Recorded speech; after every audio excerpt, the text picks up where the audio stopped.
Well, good evening. Welcome to Bedtime Stories with me, Pastor Michelle. Today's Thursday, December 17th, and our woman of the day, our bold woman to hear about is Raven Wilkinson. She was a famous ballerina.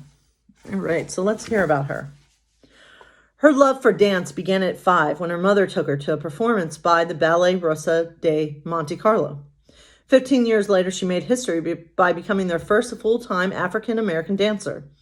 It was not an easy journey. The life of a ballerina is never easy, but Raven also faced prejudice and discrimination because of her race. The Ballet Russe toured through the segregated South, and it was risky to have an integrated cast. Friends warned her that they would never take her because she was black. Her talent was undeniable, though, and in 1955 she was accepted on a trial basis. She was fair-skinned, so she was encouraged to wear white makeup. She kept her race a secret, but refused to lie when she was asked outright. Even though she had a successful 2 years with the ballet, racism put limitations on her career. Exhausted and heartbroken, she left dance for a while. In 1967, she was invited to join the Dutch National Ballet and moved to Holland for 6 years. As she was nearing the age of 40, she believed her dancing career to be over, so she retired and moved back to the U.S. Almost immediately, though, she received a call from the ballet master at the New York City Opera, and she was asked to dance with them at Lincoln Center.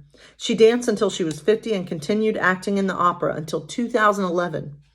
Every step of the way was a challenge, but she persisted. Her strength and grace led the way for dancers such as Misty Copeland to take on the role of principal dancer at the American Ballet Theater and defy long-standing beauty and body standards for ballerinas. Wow. All right. That's awful, though, that they made her hide who she was by wearing white makeup. So, my friends, let's dive into our Disney story of the night, and it's called Variety is Best, and it's from Alice in Wonderland, one of the weirdest Disney movies, I have to say. What in the world is that? The Queen of Hearts stopped short. It was a crisp autumn day, and she was taking a stroll in the royal gardens. What? What is it, Your Majesty? Several of the Queen's servants cried. The Queen pointed to a tree. Look, that leaf, it's red. Yes, my dear, the King said. You see, it's autumn when many leaves change color. The servants quivered, waiting for the Queen's usual cry of, off with our heads. But instead, the Queen smiled. Red. She looked down at her own red outfit. Yes, perhaps this tree's onto something. Red is a fine color for just about anything. She cleared her throat. From now on, I want everything to be red. The servants nodded and ran off in a tizzy. Soon everyone was busy painting things red. Later, the Queen of Hearts went for another stroll with the King.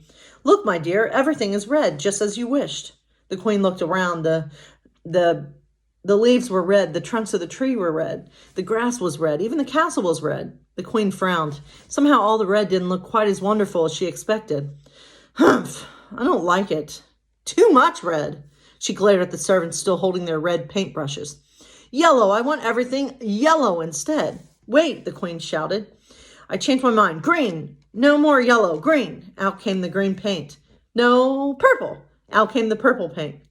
No, orange, brown, puce, magenta, lavender, navy, lime, pink, sky blue, tan, carnelian, cyan, black, gold, cream, olive, white, blue.